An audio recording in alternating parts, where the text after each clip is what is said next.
Hey guys, it's your girl Fran. Welcome and welcome back to my channel. I'm back again today for you with another video, and today I want to share my experience of traveling with this airline. I traveled in April and I had a really bad experience, and so I kind of want to give you tips on what to do and what not to do if you're traveling.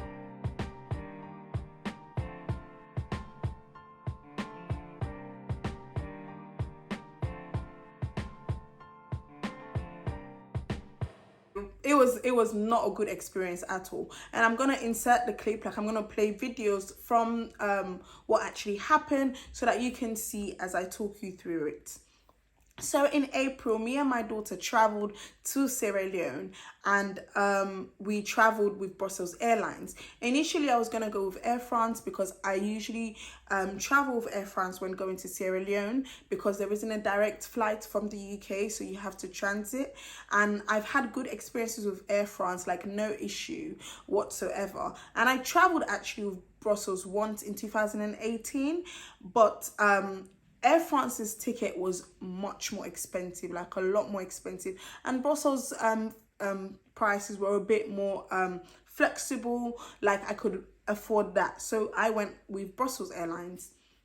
Now, the flight schedule was from London Heathrow to Brussels. Then we change and get another flight from Brussels to Freetown. Now, the flight from Brussels to Freetown would stop at Dakar to drop off passengers and pick passengers up. How it works is basically the flight leaves Brussels, gets to Dakar, drop passengers off, pick passengers up, go to Freetown, drop us off, pick people up from there, then goes back to Brussels and then back again. So basically, I think they do that because they don't have enough passengers. Like if they were just going from Freetown just to the UK, they wouldn't have enough passengers. So a lot of the airlines do it. Like Air France usually stops in Guinea, and I think the other Brussels airline stops in Liberia. So they stop like in between. Anyway, as you can see in the video, we go from London to Brussels, and then from Brussels we get our connecting flight to Freetown. Everything was smooth until we got to Dakar, Senegal, and when we got there I think around 4. Welcome to Senegal. Welcome to Senegal.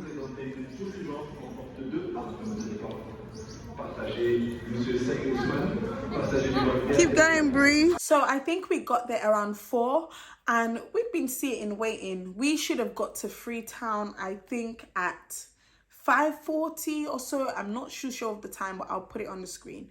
Or 6:20, one of them. And it takes an hour from Dakar to Freetown. Now, we'd been in the flight, it'd gone past an hour. Like the time we should have got to Freetown, we were still on the flight. Like I was thinking, this doesn't make sense. Or no, the time we should have left, at least we were still on the flight. So I got up to like see what's going on, and then I walked towards like the exit doors, and then I see these guys standing there. They'd been traveling in business class, and I asked, oh, what's going on? Do you guys have any idea?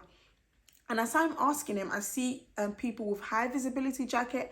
Now, you know, anywhere you see people with high vis, it's something serious. Something serious is going on. Something serious is happening. And then the guys goes, yeah, or they think they heard that the plane had been leaking. And I was like, what? Leaking whilst we were traveling? Can you imagine? Like, it's God. It's only God. And then not too long after that, Brussels come and they make an announcement and say that there'd been a technical issue with the flight, and that we had to wait there for a few more minutes. Now, I think about half an hour go past or so, and then they come back and they say to us that, oh, the issue had not been resolved and they won't be able to resolve it now. So we're going to have to step out of the plane and go into the airport. And they will let us know what happens further. We go to the airport, we wait around, and then it gets to like maybe 6:30, and then they come around and give us these vouchers to get food from like a cafe in the airport. The food was not nice at all, not nice. So I ended up having to buy pizza for myself and my daughter. We had eaten, I think, maybe around 12 or so on the flight. So, you know, we'd been hungry for a while. We were very hungry.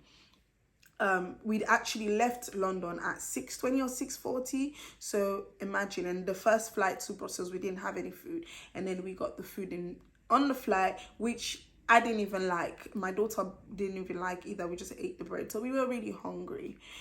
So yeah, we ended up getting pizza, and I don't know if it's like just a Sierra Leone community, but usually when stuff happens, people gravitate towards a certain crowd, or people just get together anyway. So we'd met people. The lady who was sitting in front of us, she had a young son as well, whom had been playing together with Brielle on the flight, and another young girl. They'd been traveling from the US, and they were also going to Freetown. So we'd made these friends, we met people, and we all started gravitating towards each other and talking and whatnot. So we're at the airport and we wait, and then it gets to like 9:30, and I'm like, I know there's no way that we're leaving. I know we're not going anywhere anymore. Like if we were going, they would have told us, but we're not going anywhere. And I was just thinking about my food that they'd made for me back in Freetown, and I'm like, oh man, I'm gonna miss the food. Like I was looking forward to eating that fresh fish, that oyster, the prawns. And sadly I was disappointed because we weren't going anywhere. So anyway, like it gets to 9:30, and then they make an announcement, and the announcement was basically that the flight had been cancelled and we were not going anywhere. And they made the announcement in French. How are you making an announcement in French and not in English?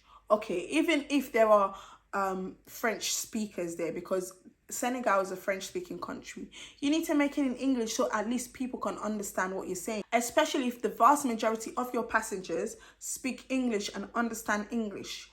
And so we're like, wait, what's going on? Because when they made the announcement, the airport started going a bit crazy. So we're thinking, what's happening? What have they said? And the people who understood French interpreted and said to us that basically that's what they'd said. And we're like, well, what's going on? What's happening? What did they say? Where should we go? And they're like, oh, we should go to the Brussels Airlines office at the airport. Guys, I haven't updated you on what's happened. Like, we've been in Senegal for hours, and then all of a sudden now they've gone and announced and said the flight is cancelled. They said it in French, not in English. They haven't even communicated with us. Like, I'm so pissed. Brussels, you lot. Honestly, people thought you lot were good, but you lot are just rubbish. Just rubbish, absolutely rubbish. Now the flight is cancelled. They announced it in French. They say come to the office. We don't understand English, we don't understand French. We're just relying on other people who are talking to kind of like explain things to us. And then people are standing at the office and nothing's going on. No one's saying nothing. When's the next flight available? Where are we staying? People have kids, people have families, people have health issues. Like, oh. Yeah. I'm so tired. I'm hungry. Like, Brussels. I'm so disappointed at you. So disappointed. As you can see in the clip, we go to the Brussels Airlines office and they don't tell us anything. And we're just like, what's going on? Like, can you just communicate with us? Like, we're just left in the dark. What's actually happening? Where are we going? What, like, people are here with kids. People are here with medical issues. There were people there on wheelchairs. Like, people need to take their medication. People need to eat. What is happening? And it was chaos. And then when we started getting upset, the security guards or the army that was there at the airport started getting aggy. Like, they started coming up to people, and we yeah, you can see in the video, people were not having it. We were not having it. I was not having it. Like, come on. Like, there was a lack of communication, clear lack of communication, which wasn't happening. Nobody was telling us anything. We weren't really seeing any Brussels Airlines stuff inside. Like, it was not good at all. And you can see in the clip that some people are getting upset. Like, it's going crazy. Yeah, we are gonna film it. We are gonna film it. We are gonna film it. We are gonna film it. We are gonna film it. Honestly, Brussels Airlines, I'm so disappointed. Honestly, you lot have treated us like we're not human beings. You're speaking French. We speak English. We speak English. You're not saying nothing in English. They're not speaking nothing in English. No, man. Like, do you not understand? We have kids. People have stuff they've signed up that they're gonna do. You're announcing stuff in French. Do we all understand French? Okay, this Nice. is the boss is there. The hotel is booked. Like, yeah. Anyway, so we go to the office, finally able to get through and speak to a lady. She was the only one that was able to communicate a bit with us. And she was like, we need to go and wait outside for a bus. And I'm like, for a bus, what's gonna happen? The bus is gonna take us to a hotel. I'm like, okay, cool. We go outside. There's nowhere for us to sit down. There were like flowers that had been planted outside of the airport, and there's a little slab, and we just had to sit there. And we waited for like another hour before the buses get there. And my daughter is crying on my lap, like, Mommy, I'm hungry. I want to eat. Can you imagine? Can you imagine? She's crying literally like, I'm hungry, Mommy, I want to eat, until she eventually falls asleep. She falls asleep, and then the bus comes. So we get on the bus, and then it's an hour's journey to the hotel.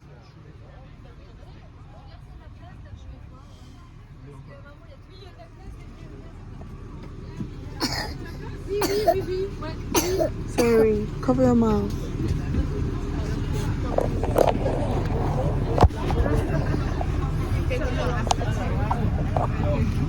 On the bus, we're supposed to take us to the hotel. We don't know what time we're gonna get to. I don't have any change of clothes. My clothes are in my hand luggage, which are checked in. And nobody knows what's happening. This is the worst flight experience I've ever had. Rihanna's tired, she's hungry. I'm tired, I'm hungry. She was sleeping. I had to get her to walk. She was crying because I'm calling in the morning there. I couldn't carry the stuff and carry her. She's been a lot. It's been a lot. Yeah, exactly.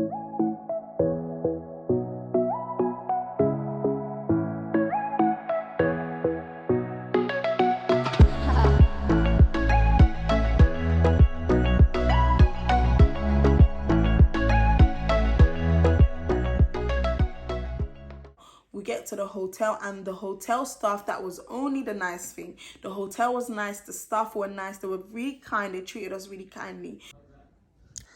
Okay, so at least they've put us in a good hotel.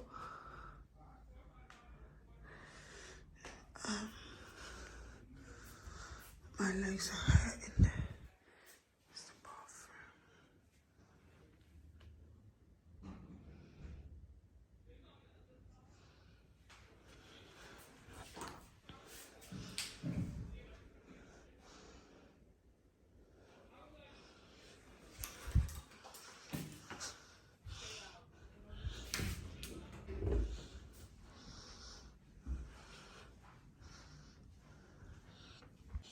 I'll show you guys the outside now.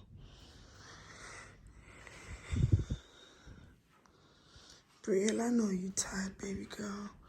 Sorry, Mommy's also tired. Come to Mama.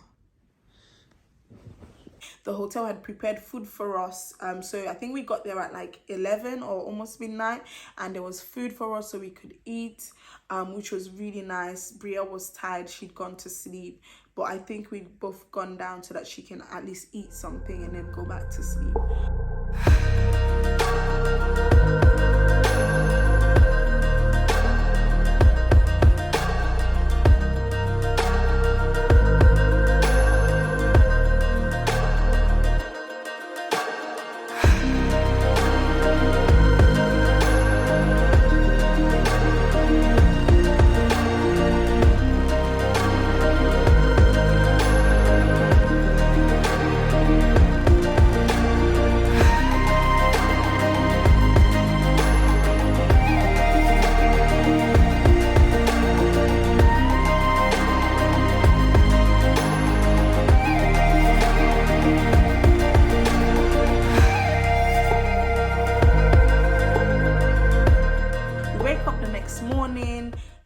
The hotel, the surroundings look so beautiful, and then I see an email from Brussels to say that we were getting on a flight that was going to leave that day at 9:20 p.m. So it was upsetting because it was a bit later. So it's like another day wasted. But okay, at least we're gonna get to Freetown.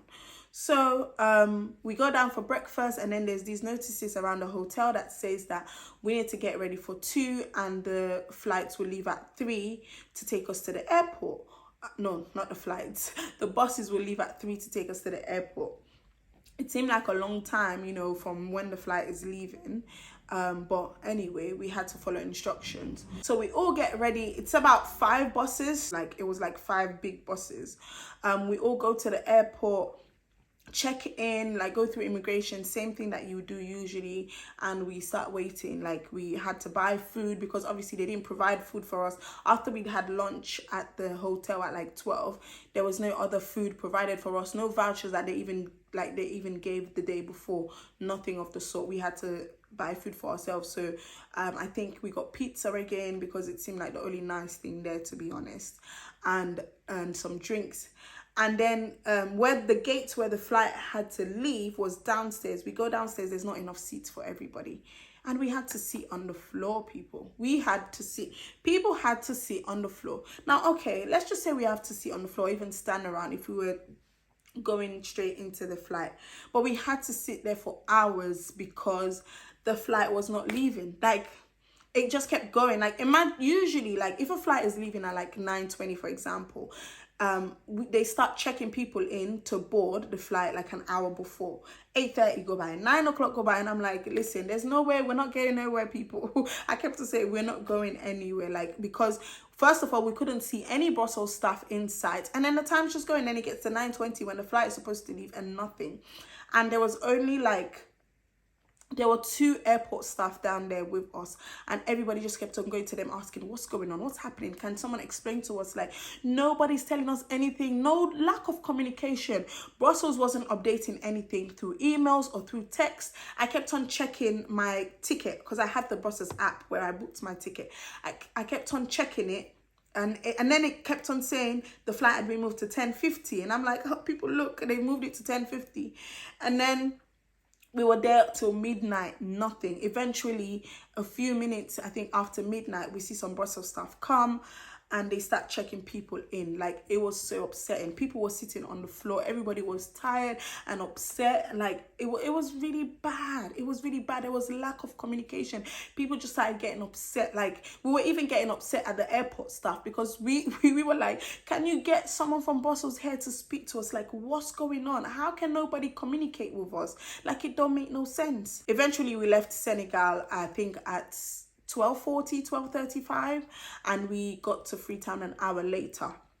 We get to Freetown now, and then one of my luggage is missing. Out of all the passengers on the plane, it's just 2 of us, me and another man, and we had 6 luggages in total, 4 23 kilos of luggages and 2 hand luggages. Now, I checked everything in because, as you could see in the videos when we were leaving, I had a lot of stuff, and I was even overweight at Heathrow. I was lucky enough that they let me through, but we had a lot of things, so I just put everything in the suitcases and I checked everything in because I had Brie, I had to carry my work laptop. Like, yeah, it was a lot. So one of the suitcases, now the suitcase that is missing is Brielle's other luggage. Now, I packed all of her clothes and shoes in one luggage, and in the other luggage I packed some food stuff for her. I'd actually shipped some stuff to Freetown, but and it should have got there before we got there, but then like 2 weeks or so before we got there, I got an email to say that the shipment had been delayed, like I think because of the whole stuff that was going on in Ukraine, and all of that was like quite new, so it was affecting a lot of things. So the actual ship had been delayed. So I was like, you know what, let me buy some like breakfast stuff and snacks and things for her, let me put it in a suitcase.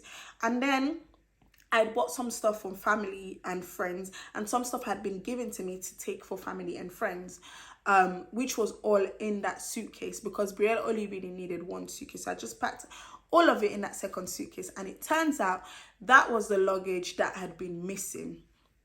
Now, let me tell you guys the items that were in there. There was a laptop in there, which my friend's partner had given me for her.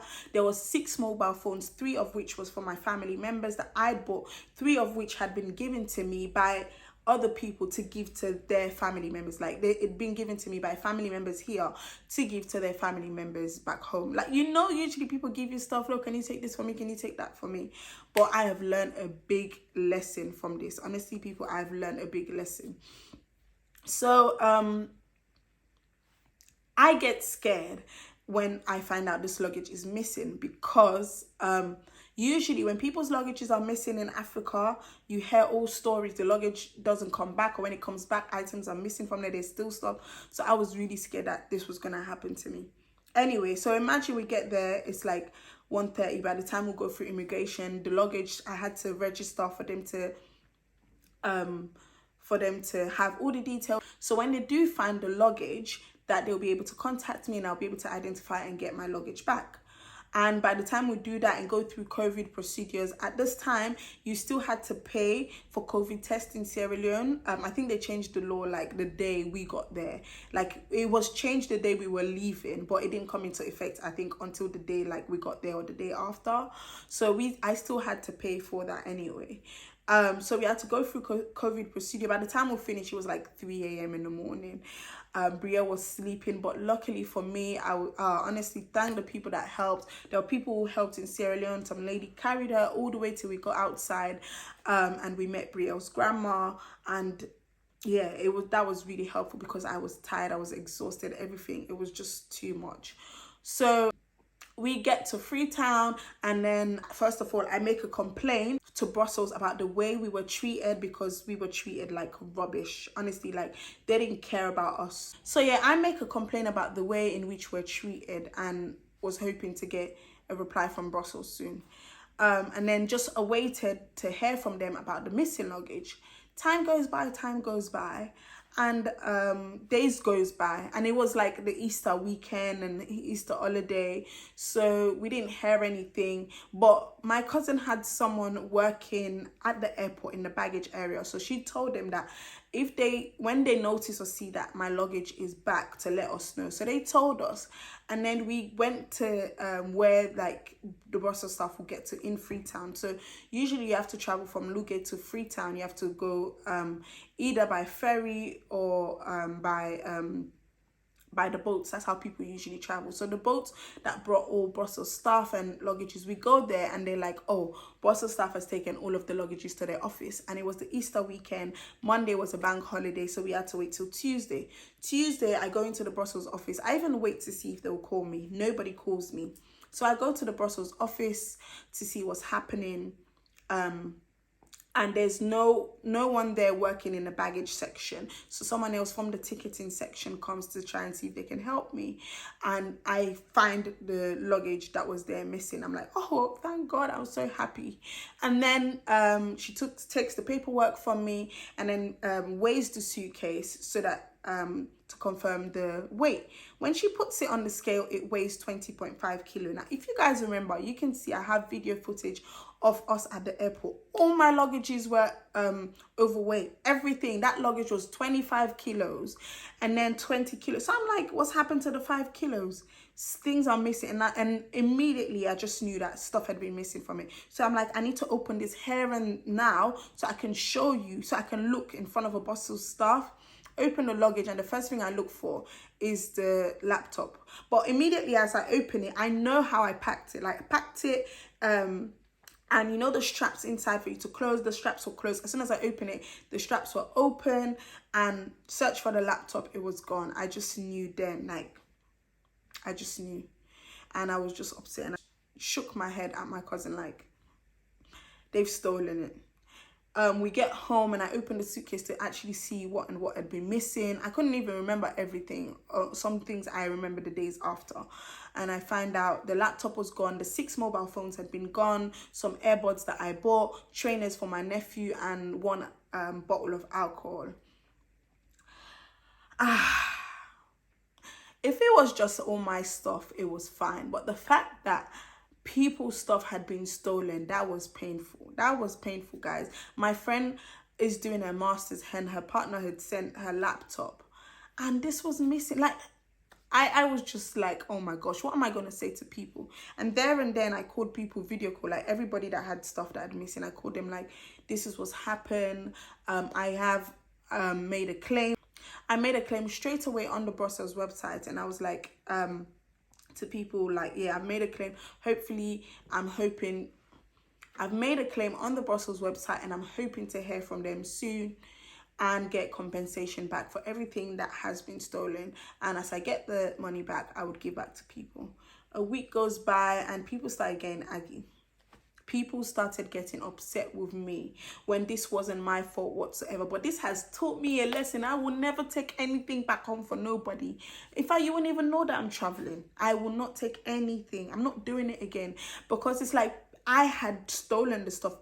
Someone even said to me that they didn't have any proof to show that what I'd said was the truth. Like, you think I'm lying? Like I'm gonna steal your phone? £200 phone, £300 phone. Why would I take it when the phones that I've bought for my family members have also been stolen? Like, come on.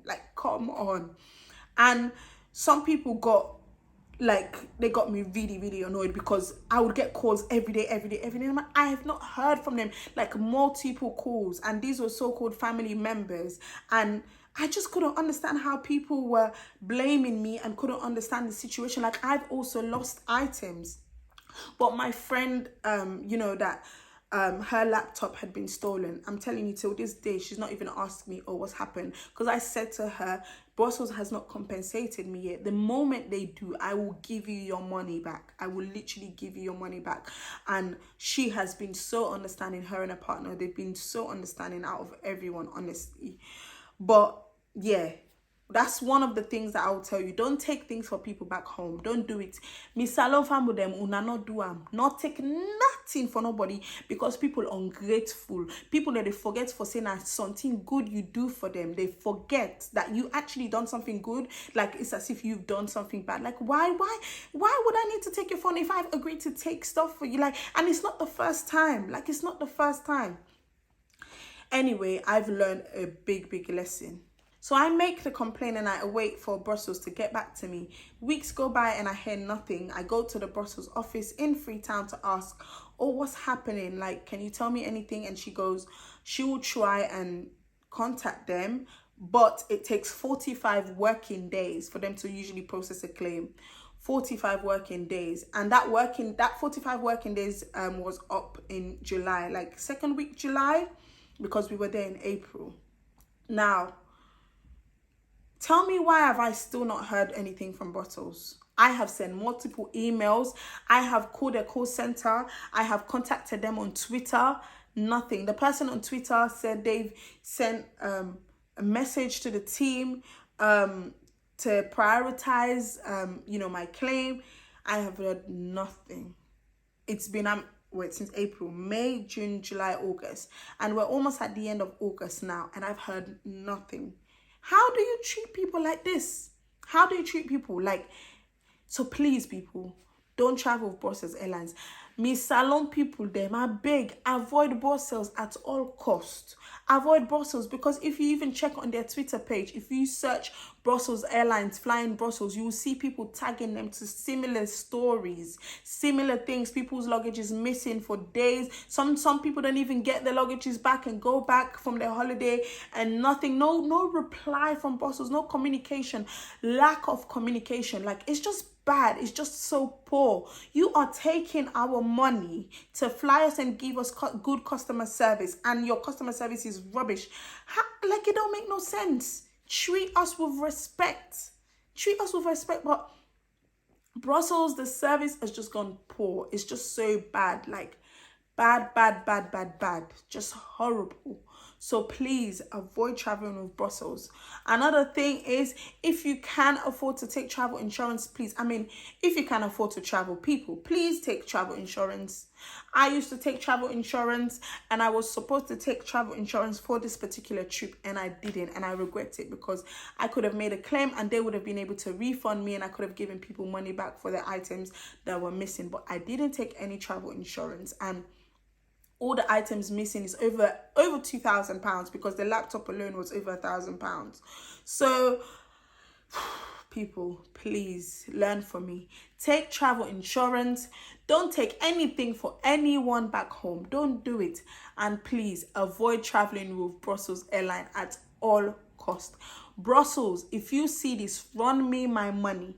Run me my money. In fact, I want compensation first for how we were treated between Senegal and getting to Sierra Leone.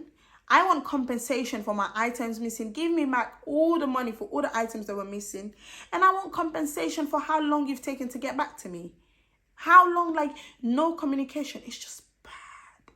It's bad. It's just horrible. Don't treat people like this. How are you treating people like this? It's not nice. It's not nice at all. But then you're taking money from us for flights. Like, it don't make no sense. Stop treating us like this and treat us with respect. So yeah, people, that is it. I hope that you can learn a thing or two, and I hope that you will really take what I've said into consideration. Watch out for the rest of my Freetown vlog because I'll be uploading it soon. And don't forget to like, comment, and subscribe. I'll see you again soon. Bye bye.